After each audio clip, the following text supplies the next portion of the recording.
Health insurance तो हम लोग ले लेते हैं, लेकिन रियल चैलेंज आता है क्लेम्स के टाइम पे। जितना इंपॉर्टेंट हेल्थ इंश्योरेंस लेना है, उससे कई गुना ज्यादा इंपॉर्टेंट है हेल्थ इंश्योरेंस क्लेम कैसे करते हैं ये पता होना, कितने तरह का होते हैं। तो आज के इस वीडियो में हम लोग इसी टॉपिक्स के ऊपर बात करेंगे कि हेल्थ इंश्योरेंस कितने तरह का होते हैं और उसको क्लेम करने का स्टेप बाय स्टेप प्रोसेस क्या है। Hello everyone, this is Kamlesh Rana. Welcome you all in your channel good luck finance.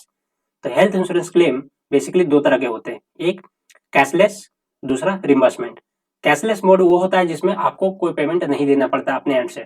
आपके जो इंश्योरेंस कंपनी है वो हॉस्पिटल्स को डायरेक्ट पेमेंट कर देती है। और दूसरा होता है रिम्बर्समेंट मोड, जिसमें आप पहले पेशेंट्स को एडमिट करते हैं हॉस्पिटल में, उसका ट्रीटमेंट करने के बाद आप खुद से पेमेंट करते हैं सारे बिल्स का हॉस्पिटल्स में। और फिर आप इंश्योरेंस कंपनी से वो सारे बिल्स के अगेंस्ट में आप पेमेंट रिफंड मंगवाते हैं। ये होता है रिम्बर्समेंट मोड। आइए सबसे पहले हम लोग कैशलेस मोड के बारे में बात करते हैं। नॉर्मली हॉस्पिटलाइजेशन दो तरीका से हो सकता है, एक इमरजेंसी केस में और दूसरा प्री प्लान हो सकता है।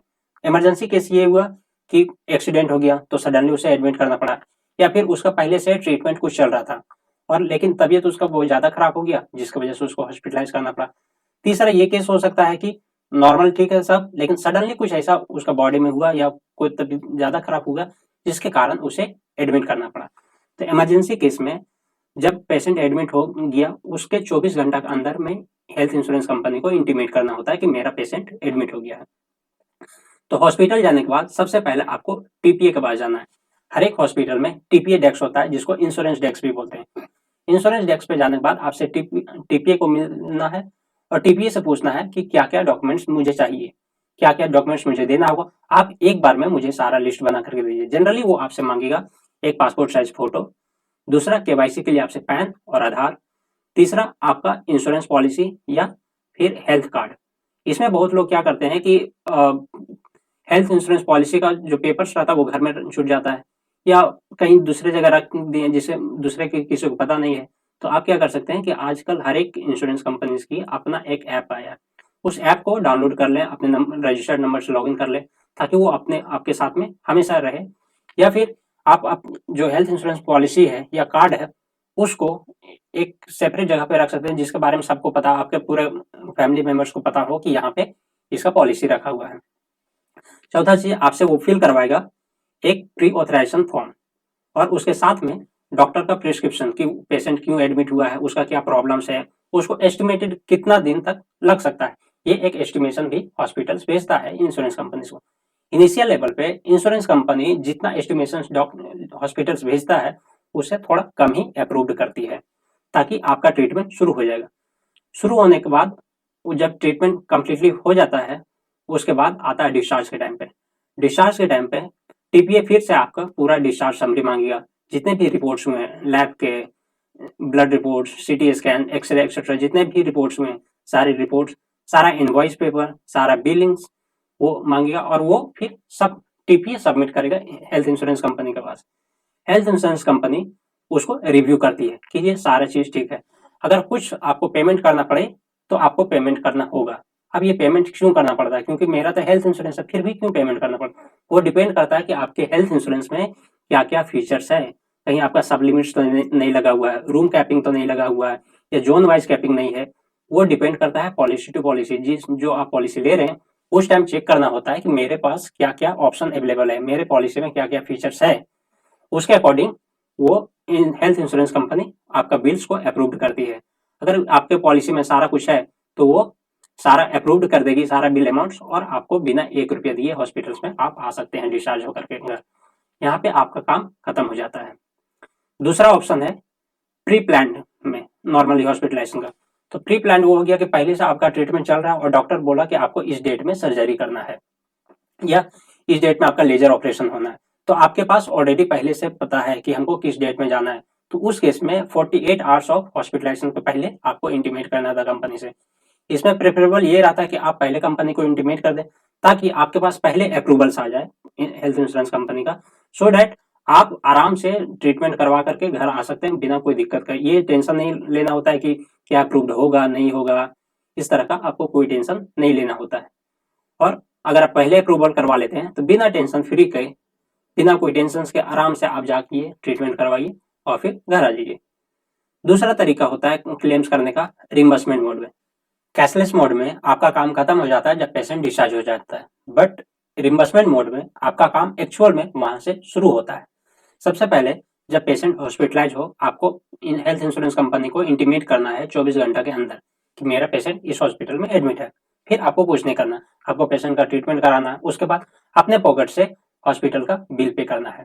हॉस्पिटल से डिस्चार्ज के टाइम आपको वहां से सारा डॉक्यूमेंट्स ले लेना है।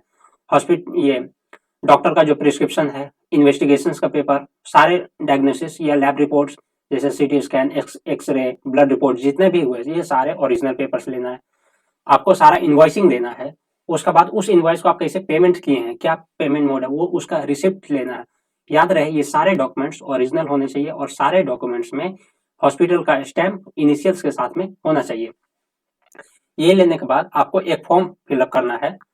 उसमें दो पार्ट होते हैं, part A, part B. Part A में पेशेंट का डिटेल्स जाएगा, पार्ट बी में हॉस्पिटल्स पेशेंट का ट्रीटमेंट के बारे में डिटेल्स देगा, वो हॉस्पिटल को भरना पड़ता है।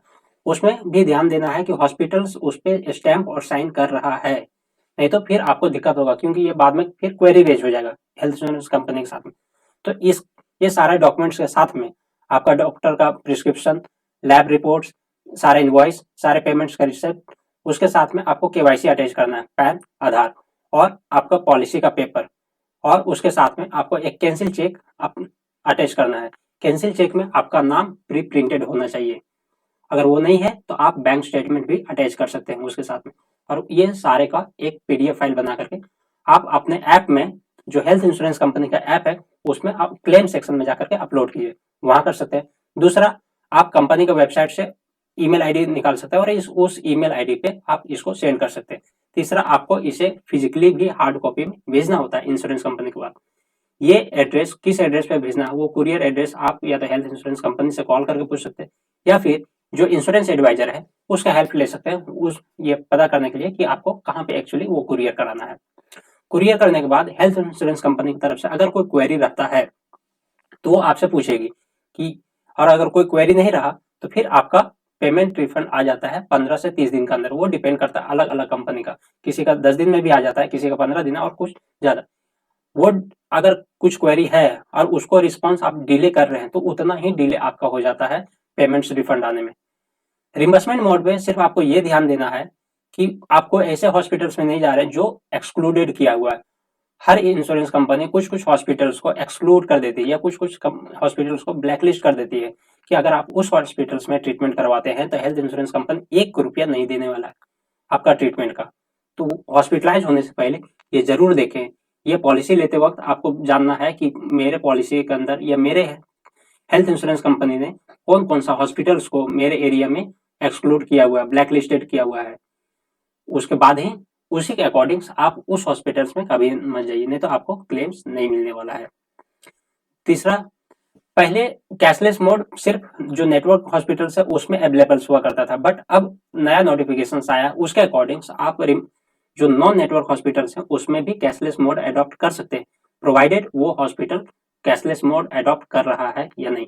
बहुत बार होता है कि जो छोटे छोटे हॉस्पिटल्स होते हैं जैसे टियर 3, टियर 4 सिटीज में, या फिर जो विलेज एरिया है वहां पे बहुत सारे हॉस्पिटल्स होते हैं जो कैशलेस मोड अभी भी अडॉप्ट नहीं कर रहे हैं, तो उस केस में आपको रिम्बर्समेंट मोड में ही जाना होता है। तो ये पूरे प्रोसेस थे हेल्थ इंश्योरेंस को क्लेम करने का। आज के लिए इतना ही, मिलते हैं आपसे अगले वीडियो में। तब तक आप चैनल को सब्सक्राइब करें, वीडियो को लाइक करें, शेयर करें, और आपको कोई भी प्रॉब्लम है, कोई भी दिक्कत हो हेल्थ इंश्योरेंस क्लेम से रिलेटेड या अदर देन क्लेम्स, जो भी प्रॉब्लम हो हेल्थ इंश्योरेंस, लाइफ इंश्योरेंस या पूरे पर्सनल फाइनेंस है, तो आप कमेंट करें।